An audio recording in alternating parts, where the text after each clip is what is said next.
sono calabrese, di Bagnara Calabria.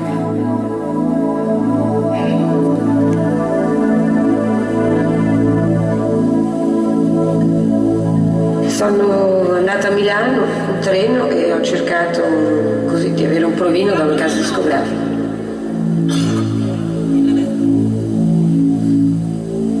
Mi piacciono le cose reali, le cose vere, non odio il conformismo e tutto quello che può essere ipocrisia. Mi piace parlare così con la gente delle cose esattamente come stanno, a cantare delle canzoni d'amore, che poi io preferisco dei testi più reali, più veri, ad altri più mielati.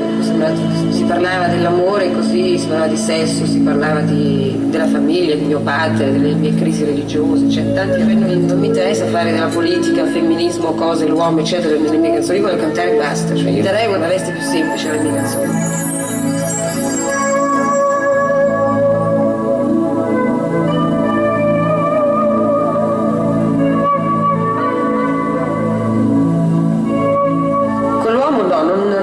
Le sue esperienze che ho avuto con gli uomini sono sempre state, ho dei ricordi bellissimi. Le mie storie d'amore sono, io credo, esattamente uguali a quelle di quelle delle storie di mia madre o di mia nonna, soltanto che oggi i giovani usano un altro linguaggio. L'amore credo che sia uguale per tutti i tempi. In amore è bello vincere, è bello perdere, è bello lottare, comunque sentirsi vivi, essere un po' alla pari. Tra me e mio padre esiste un'amicizia, cioè i nostri rapporti sono molto belli.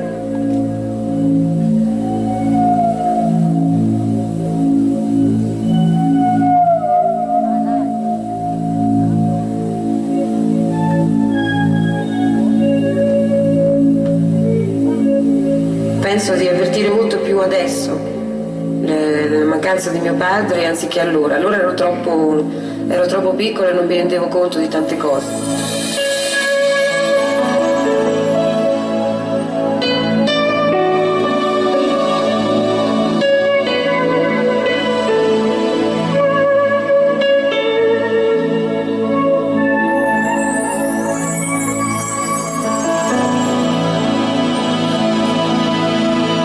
Sono stata anch'io bambina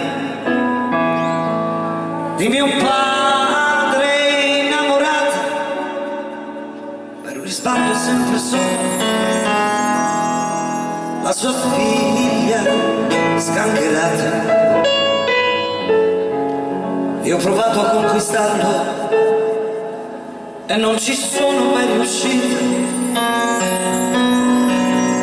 Io ho provato anche a cambiarlo, ci vorrebbe un'altra vita, la pazienza delle donne incomincia a quell'età, quando nascono in famiglia quelle mezze ostilità, e ti pensi